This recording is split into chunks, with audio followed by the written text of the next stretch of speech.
기도하겠습니다. 은혜가 풍성하신 하나님, 우리에게 귀한 말씀 우리에게 허락하시며 이 말씀 받고 하나님 앞에 은혜 가운데 살아갈 수 있도록 사모하는 믿음도 주시니 감사합니다. 이 예배가 그와 같은 예배 되게 하여 주옵소서. 하나님의 임재를 누리고 우리의 연약함을 발견하며 통렬하게 회개하는 자리로 나아갈 때에 우리를 고치시고 회복시키시고 살리시는 하나님의 손길을 경험케 하여 주옵소서. 예배를 섬기며 주의를 섬기는 많은 이들이 있습니다. 저들의 수고와 섬김을 아시는 주님, 저들의 범사에 하나님 주기로 약속하신 은혜와 성령의 충만함을 허락하여 주옵소서.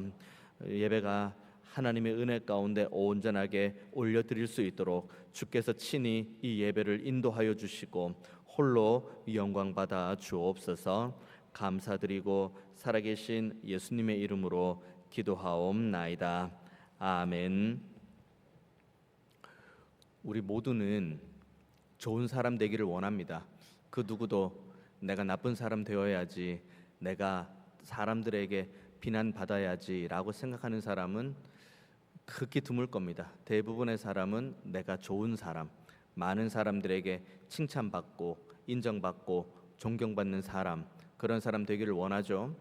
그런데 그런 이야기들 우리 많이 들었을 겁니다. 한 공동체에 10명이 예를 들어 있다면 2명은 그 앞에 있는 사람이 무엇을 해도 좋아하는 2사람, 그리고 또 2사람은 앞에 있는 사람이 무엇을 해도 싫어하는 2사람, 그리고 그 가운데 6명은 중립의 상태. 이것이 일반적인 공동체를 구성하는 사람들의 마음입니다. 그러니까 모두가 다 내가 모든 사람에게 다 인정을 받겠다, 모든 사람에게 다 칭찬을 받겠다, 이건 사실 불가능한 일입니다. 그런데 여기에서 우리가 그렇지, 내가 모든 사람에게 인정받을 수는 없지, 내가 모든 사람에게 칭찬받을 수 없지 라고 생각을 하고 그 다음 하나님 앞에 무릎 꿇는 자리로 가면 이것이 정말 하나님 앞에 영광되는 삶입니다. 그리고 많은 이들에게도 믿음의 본, 믿음의 길을 걸어가는 사람입니다. 그런데 가끔 우리 마음 가운데 드는 불쑥불쑥 찾아오는 욕심이라는 게 있습니다. 그래도 내가 좋은 사람 되기 원하고, 그리고 내가 좋은 사람으로 인정받기 원하는데, 그러면서 그 다음 우리의 행보는 누군가와 비교하기 시작하는 거에서 모든 문제가 시작이 됩니다. 우리의 시선이 하나님의 백성으로, 하나님의 자녀로, 우리의 시선이 하나님을 바라볼 때는 하나님께서 우리의 삶을 책임져 주십니다.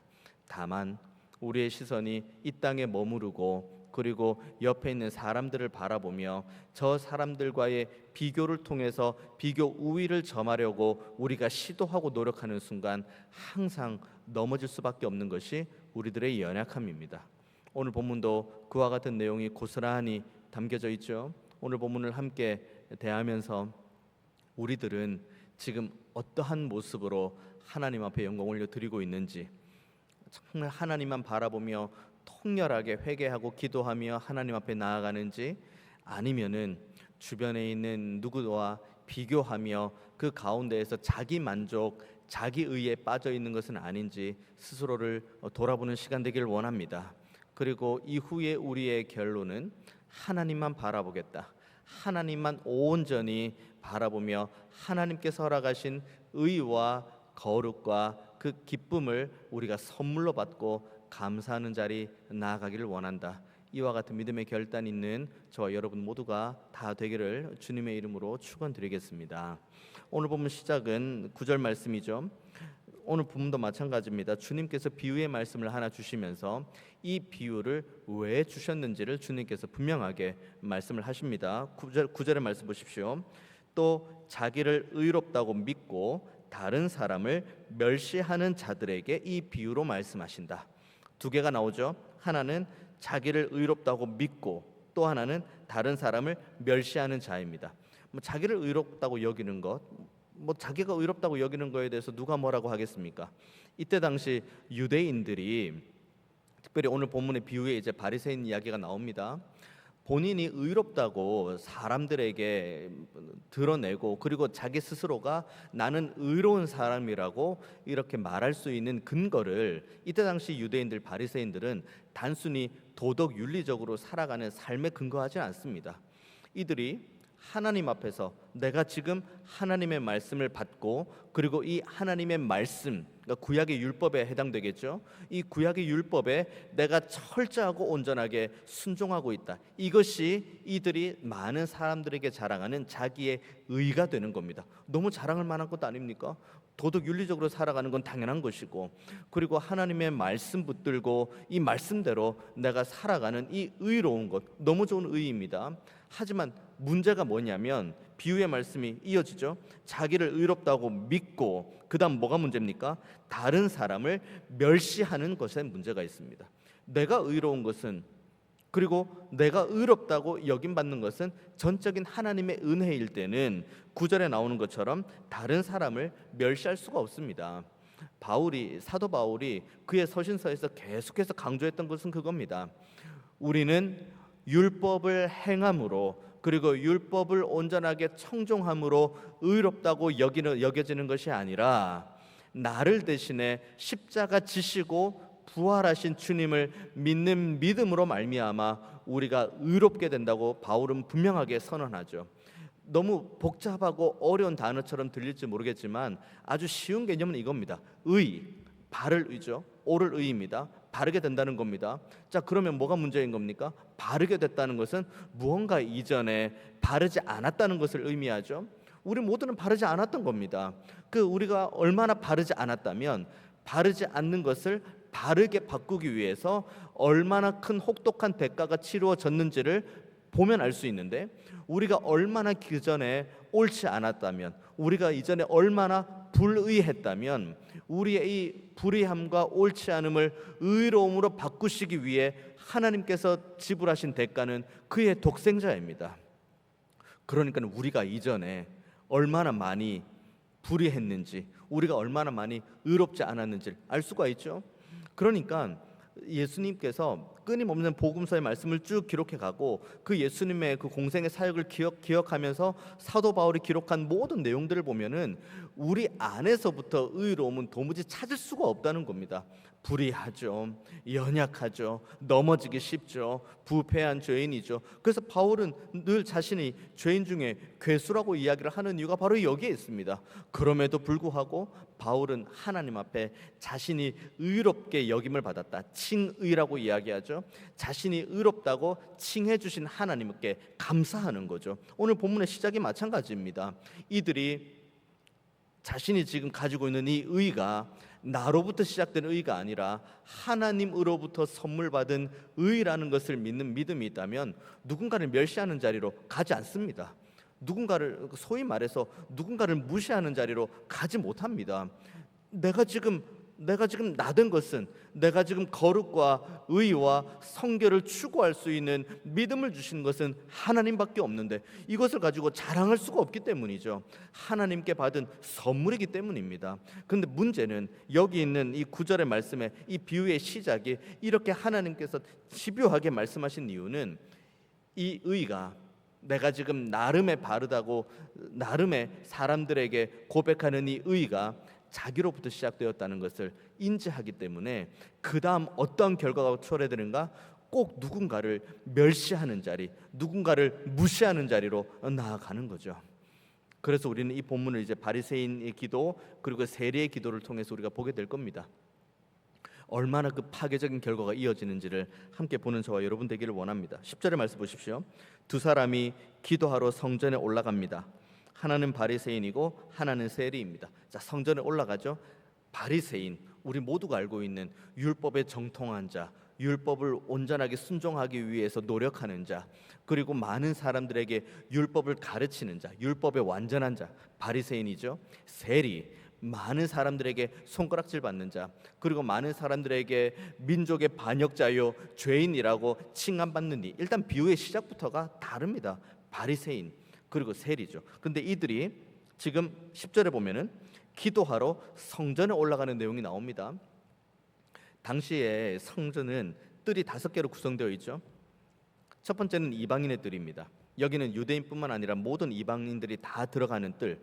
거기에서 뭐 주변에 유대인들뿐만 아니라 이방인들도 함께 기도하는 뜰, 이방인의 뜰. 그 다음에 거기서 좀 더 안쪽으로 들어가면은 여인의 뜰이 있습니다.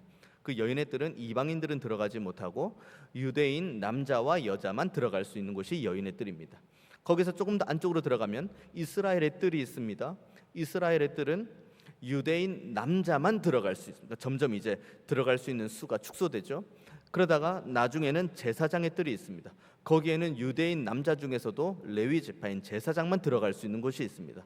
자, 마지막이 어디일까요? 성소와 지성소가 되겠죠.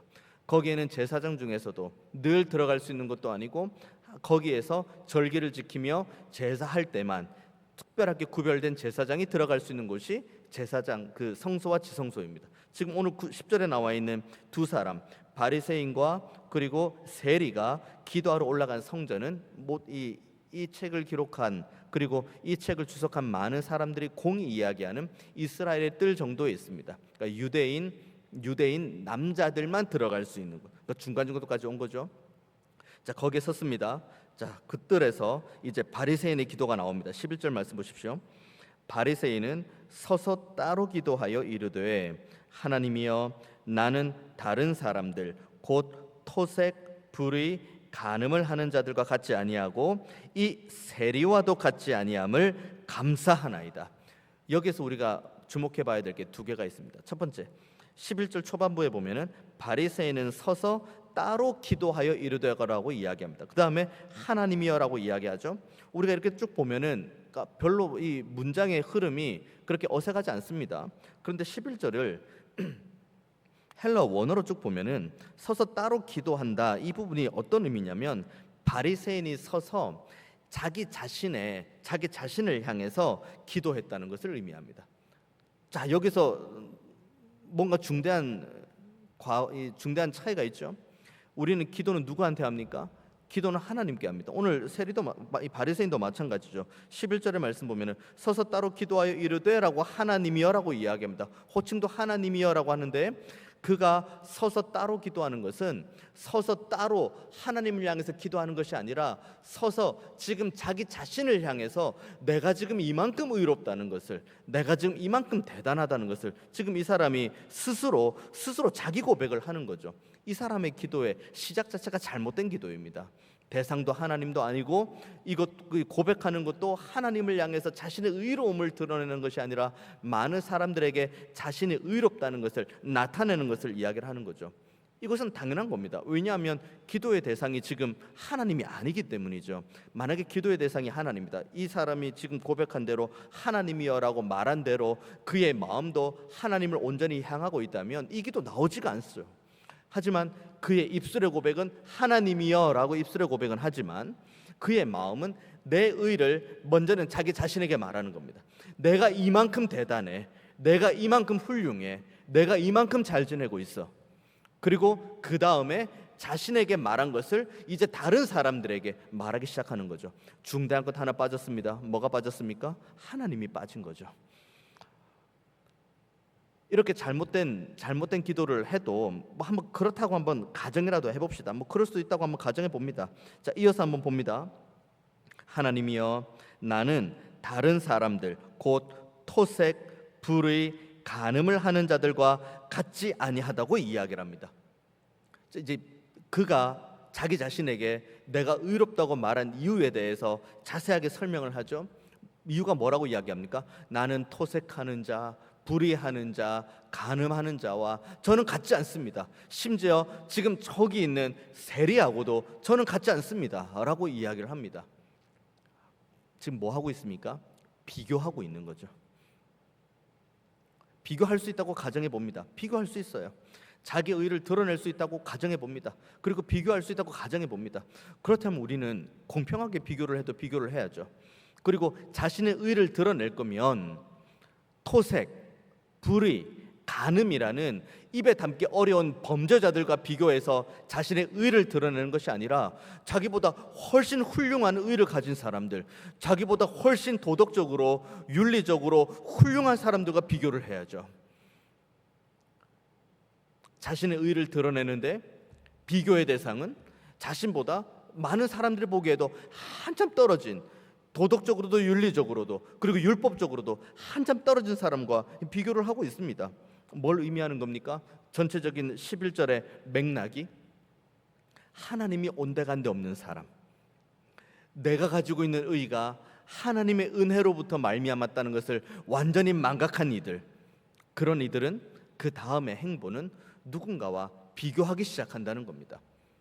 비교를 해도 잘 비교를 해야죠. 비교를 할 거면은 나랑 비슷한 사람이던가, 아니면 나보다 좀 더 하나님의 말씀을 가까이 하는 사람이거나, 아니면 나보다 조금 더 도덕 윤리적으로 좋은 사람이거나, 아니면 정말 말 그대로 나보다 훌륭한 사람이거나, 그런 사람들과 비교를 하고 그 비교 앞에서 나의 연약함을 발견해야지 자신의 의를 드러내고자 자신보다 훨씬 못한 사람, 결국은 무엇이죠? 다른 사람을 멸시하는 사람, 그리고 다른 사람을 무시하는 사람, 그를 통해서 자기의 의를 드러내는 사람, 과연 이 의가 하나님 앞에서 기쁘게 받으시는 의가 될까요? 하나님, 이렇게 우리가 기도했다고 가정해 봅니다. 하나님, 제가 저 사람보다 나은 사람 같습니다. 저 사람은 불의를 행하는데 저는 안 행하잖아요. 저 사람은 거짓말하는데 저는 거짓말 안 하잖아요. 저 사람은 저렇게 나쁘게 사는데 저는 착하게 살잖아요. 이것이 과연 하나님 앞에서 의롭다고 여김을 받을 만한 의가 되는 걸까요? 한 걸음 더 나아가 봅니다. 12절의 말씀, 나는 일해에 2번씩 금식하고 또 소득의 11조를 드립니다. 너무 대단한 거죠. 일해에 2번씩, 그러니까 일주일에 2번을 금식한다는 겁니다. 그리고 소득의 11조를 드린답니다. 너무 의로운 모습일 수 있죠. 하지만 이들이 정말 그토록 자랑하는 율법의 기준, 율법의 근거라면 이들은 지금 잘못된 금식을 하고 있고 잘못된 11조를 드리고 있는 겁니다. 하나님께서 레위기를 통해 주신 그 금식의 기준은 1년에 한 번 속죄일 때 금식하는 겁니다. 일주일에 2번 금식하라는 말씀은 성경 어디에도 없습니다. 11조 드리는 것도 마찬가지죠. 그들이 드리는 11조는 땅에 나오는 소산물 그리고 가축, 이것에 대한 11조를 하나님께 드리라고 레위기에 기록되어 있습니다. 하지만 이들은 무엇이죠? 박하, 유향, 오늘 우리가 읽은 본문 이전에 나온 본문입니다. 그러니까 범사의 모든 것들을 다 11조로 올려 드리는 겁니다. 좋죠. 좋은 마음으로 금식하고 좋은 마음으로 11조 하는 것 좋습니다. 근데 오늘 본문을 보십시오. 이들이 정말 하나님의 은혜에 감사하며 금식하고 있습니까? 이들이 정말 하나님의 은혜에 감격하며 11조를 하고 있습니까? 아니면 자기의 의를 드러내고자 자신의 것들을 자랑하고자 많은 사람들과 비교하는 가운데 내가 이만큼 훌륭하다는 것을 많은 사람들에게 자부하고자 금식합니까? 11조 합니까? 오늘 본문의 맥락을 보면은 그 결과가 뻔한 것 아닙니까? 이것이 바로 바울이 디모데에게 그토록 경계했던 경건을 이익의 방도로 삼는 사람을 의미하는 겁니다. 말씀 읽죠. 기도합니다. 금식합니다. 헌금합니다. 봉사합니다. 다 합니다. 그런데 그것이 하나님 앞에 영광이고 그리고 하나님의 은혜 앞에 감사하는 자리가 되어야 되는데 그렇지 아니하고 내 자랑, 그리고 내 자랑까지도 괜찮아요. 자기 자랑할 수 있죠. 그런데 항상 그 다음 어디로 가냐면 누군가를 멸시하고 누군가와 비교하며 누군가를 무시하는 자리로 끊임없이 가기 때문에 그것이 문제인 겁니다.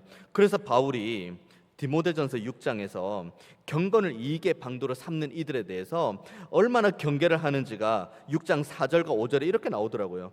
한번 읽어보겠습니다. 그는 교만하여 아무것도 알지 못하고 변론과 언쟁을 좋아하는 자니 이로써 투기와 분쟁과 비방과 악한 생각이 나며 마음이 부패하여지고 진리를 잃어버려 경건을 이익의 방도로 생각하는 자들의 다툼이 일어나느니라. 다 한대요. 말씀 읽고 기도하고 다 한답니다. 11조 하고 감사하고 헌금하고 헌신하고 다 한다고 합니다. 그런데 여기에서 바로 이 시점에서 우리는 무엇을 자랑해야 되는지입니다. 그리고 79주년을 맞는 우리 교회는 무엇을 자랑해야 되는지를 돌아보아야 됩니다. 아무리 이 본문을 가지고 씨름을 하고 묵상을 하고 기도를 해도 우리가 자랑할 것은 하나님과 그의 보내신 자 우리 주 예수 그리스도밖에 없습니다. 우리가 자랑할 것 아무것도 없습니다. 하나님, 제가 가지고 있는 이 의를 보십시오. 제가 가지고 있는, 제가 하나님 앞에 올려드린 이 놀라운 헌신을 보십시오. 그렇게 기도 안 해도 하나님 보고 계십니다. 그런데 그렇게 보고 계실 뿐만 아니라 그렇게 믿음의 고백을 하는 우리의 심령도 하나님은 보고 계십니다. 바라기는 저와 여러분이 우리가 자랑하는 모든 것, 우리가 많은 사람에게 자랑할 수 있는 우리의 헌신, 우리의 수고, 우리의 의로움, 이 모든 것들이 다 하나님으로부터 말미암았다는 것을 항상 기억하는 저와 여러분 되기를 원합니다. 그래서 우리의 자랑, 이제 79주년 넘어서 80주년을 향해 나아가는 우리 교회의 유일한 자랑은 살아계신 하나님과 그의 보내신 자 예수님밖에 없다는 것을 항상 믿음으로 고백하는 저와 여러분 되기를 원합니다. 이제 세리 한번 볼까요? 자, 13절 세리 말씀 나옵니다. 세리는 이렇게 기도하죠. 세리는 멀리 서서 감히 눈을 들어 하늘을 쳐다보지도 못하고 다만 가슴을 치며 이르되 하나님이여 불쌍히 여기소서 나는 죄인으로소이다 하였느니라. 세리의 기도 나옵니다. 같은 이스라엘 뜰 안에 있습니다. 유대인 남자들만 들어갈 수 있는 그 이스라엘 뜰, 거기에서는 그 뜰까지 갈 수 있는 그 자격을 가지고 있는 것만으로도 영광스러운 자격이죠. 너무 감사한 자격이죠. 이방인의 뜰을 넘어서, 여인의 뜰을 넘어서 이스라엘의 뜰까지 왔으니까요. 그런데 이스라엘 뜰까지 겨우 왔습니다. 자신이 가지고 있는 정체성은 이스라엘의 뜰까지 갈 수 있는 정체성이 있으니까요. 그런데 거기에서 뭐합니까? 내가 여기까지 왔어.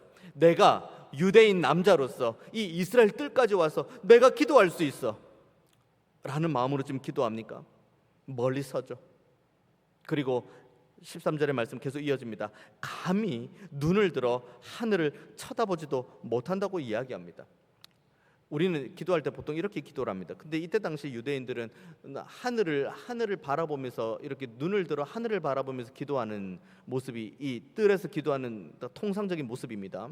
근데 여기 보면은 눈을 들어 하늘을 쳐다보지 못했다라고 하는데 좀 더 명확한 해석은 눈을 들어서 하늘을 바라볼 생각조차도 감히 하지 못했다는 것이 오늘 본문에 나오는 좀 더 명확한 의미인 거죠. 그리고 그가 했던 것은 무엇입니까? 하늘을 바라봐야 되는데 도무지 바라볼 수가 없는 거예요. 그냥 엎드려서 하나님 앞에 기도하는 건 무엇입니까? 가슴을 치면서 하나님이여 불쌍히 여기소서 나는 죄인으로소이다. 이 사람이 할 수 있는 기도의 전부는 이겁니다.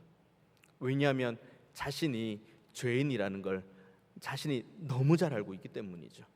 그러면 이 죄인, 이 불의함 가운데 있는 자신을 바꿀 수 있는 분이 누구라는 것도 이 세리는 너무 잘 알고 있는 거죠. 그래서 하나님, 하늘을 향해서 내가 고개를 들고 내가 기도해야 되는데 감히 하늘을 쳐다볼 만한 용기도 없고 자신도 없고 그런 마음도 없는 겁니다.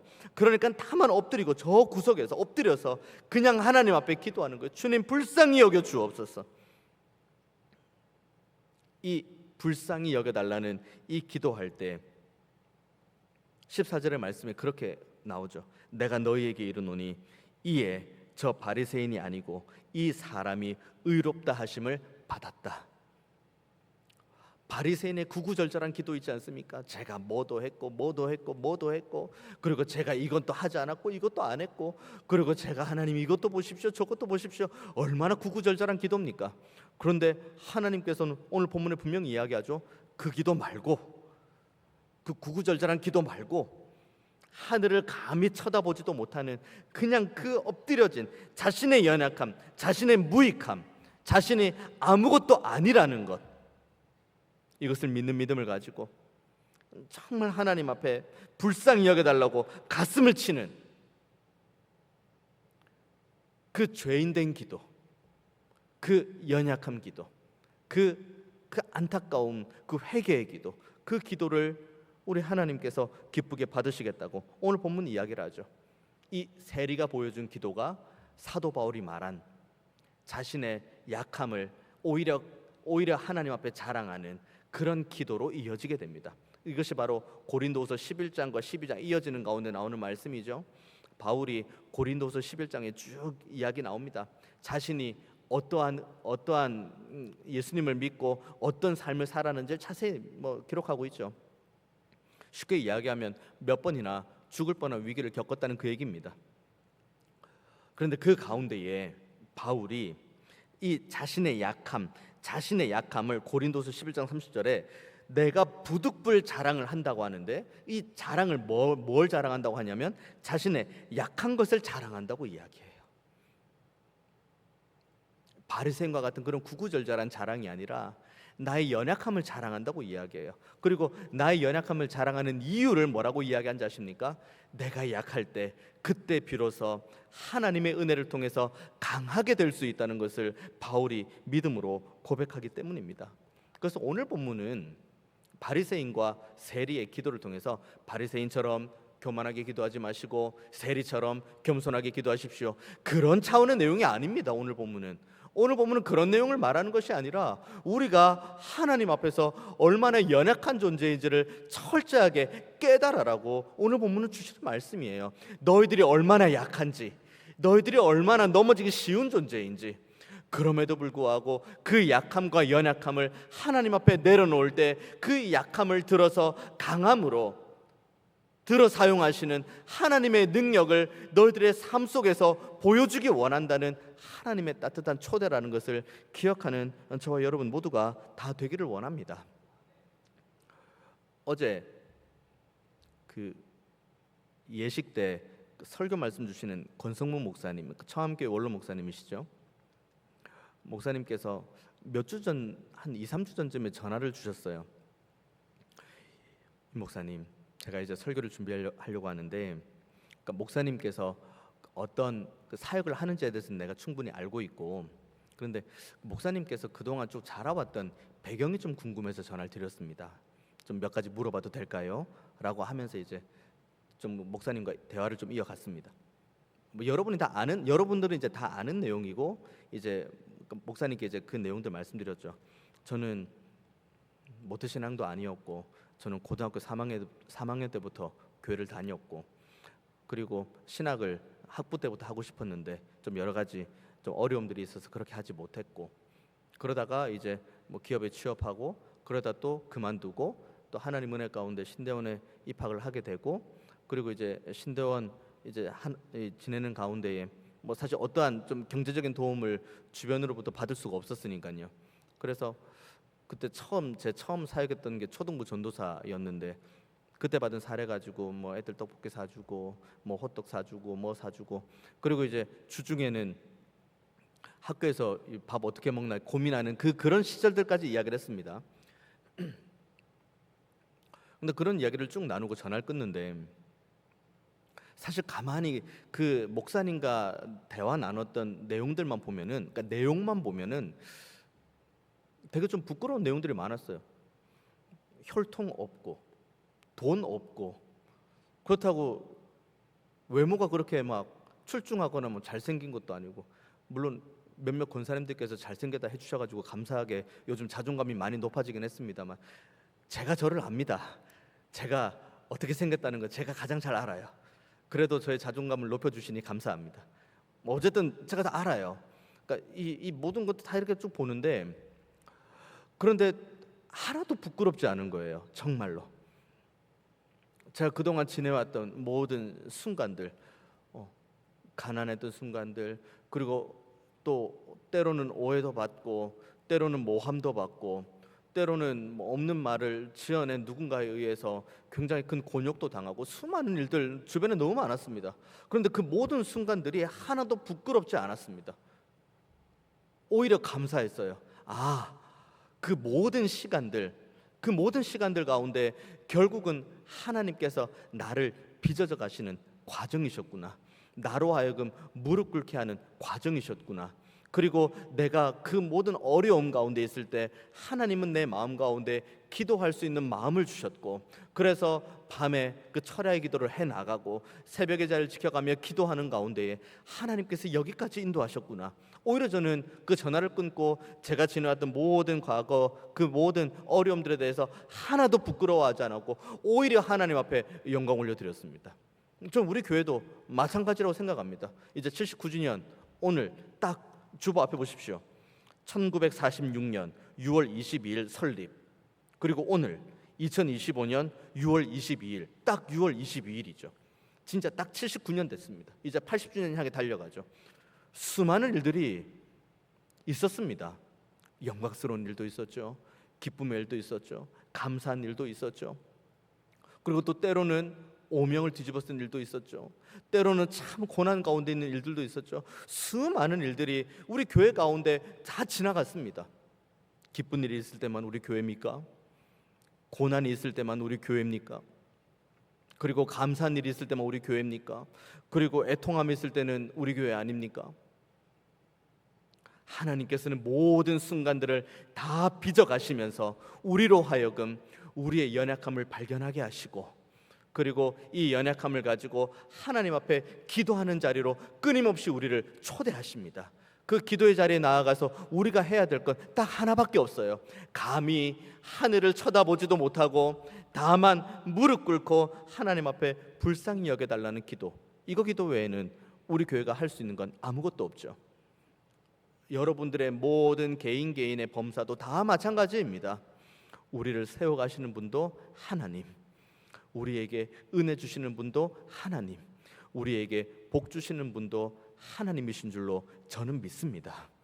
이와 같은 믿음을 가지고 기도하며 나아갈 때 14절 말씀에 다시 말씀하시죠. 내가 너희에게 이르노니 이에 저 바리새인이 아니고 이 사람이 의롭다 하심을 받았다. 왜 이 사람이라고 했을까? 세리라고 안 하시고, 분명 바리새인, 세리 이야기 나오지 않습니까? 근데 오늘 본문을 보면은 바리새인이 아니고 세리가 의롭다 하심을 받았다가 아니라 바리새인이 아니고 이 사람이 의롭다 하심을 받았다고 이야기합니다. 왜 이 사람입니까? 이 본문을 대하고 나도 나의 연약함을 하나님 앞에서 발견하고 어떠한 어려움 가운데서도 무릎 꿇고 하나님 앞에 기도하며 하나님의 도우심을 구함으로 나아가겠다고 결단하는 모든 사람이 바로 여기 있는 이 사람이라고 주께서 우리에게 허락하신 이 배려의 말씀입니다. 엄밀히 말하면 우리는 세리는 아니잖아요. 세리가 의롭다함을 받았다라고 하면 난 세리 아닌데, 그래서 주님께서는 이 사람이라고 말씀해 주는 겁니다. 바라기는 저와 여러분 모두가 다 여기 있는 이 사람에 포함되는 우리 모두가 되기를 원합니다. 그렇게 이 사람으로 말씀하신 다음에 이 사람이 어떻게 하죠? 이 사람이 의롭다 하심을 받고 하나님의 은혜로 의롭다 하심을 받고 그의 집으로 내려갔습니다. 그의 집으로 내려간 것은 의롭다함을 받았기 때문에 난 이제 의롭다함을 받았어 라고 기쁨으로 찬양하면서 내려가는 걸음도 걸음이겠죠. 그런데 여기에 있는 그의 집으로 내려갔다는 것은 내가 이제는 의롭다 여김을 받은 자답게, 하나님의 은혜로 이 의를 선물 받은 자답게, 하나님의 은혜로 거룩하다 일컬음 받은 자답게 그렇게 살겠다는 믿음의 결단을 의미하는 것이 그의 집으로 내려갔다는 것을 의미합니다. 모든 것은 하나님의 은혜라고 우리는 고백합니다. 찬양하죠. 그리고 하나님 앞에 모든 이 내가 살고 있는 모든 것이 그 주권과 섭리라고 믿음으로 고백합니다. 그러면 이제는 여기에 있는 14절의 마무리처럼 이 사람이 의롭다 하심을 받고 그의 집으로 내려간 것처럼 우리도 하나님의 은혜로 의롭다 여김을 받고 다시 변화된 삶, 거룩한 삶, 성화의 삶, 성결한 삶으로 내려가야 될 줄로 믿습니다. 그와 같은 내려가야 되는 모습이 어떤 모습입니까? 의롭다 여김을 받고 다시 한번 우리가 변화된 삶을 살아가야 될 모습이 무엇입니까? 송구 영신 예배 때 저와 여러분이 함께 나누었던 말씀 본문 어떤 본문인지 기억나십니까? 골로새서 3장 12절에서 17절까지 말씀입니다. 시작이 이렇게 나오죠. 그러므로 너희는 하나님이 택하사 거룩하고 사랑받는 자처럼입니다. 이것이 오늘 본문으로 본다면은 이 사람이 의롭다 하심을 받고 그의 집으로 내려가는 바로 이 사람이 되는 거죠. 그러면 그의 집으로 내려가는 것이 무엇인지는 골로새서 3장 12절에 그러므로 너희는 하나님이 택하사 거룩하고 사랑받는 자처럼 이후에 나오는 모든 말씀입니다. 이제 송구영신을 마쳤고 이제 상반기가 지나갑니다. 그리고 우리 교회는 감격 가운데에 79주년 감사 예배를 하나님 앞에 드립니다. 그리고 우리 개인도 하나님 은혜 가운데 상반기를 잘 마무리하는 과정, 그리고 이제 하반기를 내다보는 과정입니다. 지난 송구영신 예배 때 주셨던 이 말씀, 오늘 말씀과 이어서 주님, 우리도 이와 같이 그의 집으로 내려가는 삶의 변화가 있기를 원합니다. 우리의 삶의 통전적인 변화가 이와 같은 모습으로 있기 원합니다 라는 믿음을 가지고 우리 골로새서 3장 12절에서 17절까지 말씀을 함께 합독하도록 하겠습니다. 그러므로 너희는 하나님이 택하사 거룩하고 사랑받는 자처럼 긍휼과 자비와 겸손과 온유와 오래 참음을 옷 입고 누가 누구에게 불만이 있거든 서로 용납하여 피차 용서하되 주께서 너희를 용서하신 것 같이 너희도 그리하고 이 모든 것 위에 사랑을 더하라. 이는 온전하게 매는 띠니라. 그리스도의 평강이 너희 마음을 주장하게 하라. 너희는 평강을 위하여 한 몸으로 부르심을 받았나니 너희는 또한 감사하는 자가 되라. 그리스도의 말씀이 너희 속에 풍성히 거하여 모든 지혜로 피차 가르치며 권면하고 시와 찬송과 신령한 노래를 부르며 감사하는 마음으로 하나님을 찬양하고 또 무엇을 하든지 말에나 일에나 주 예수의 이름으로 하고 그를 힘입어 하나님 아버지께 감사하라.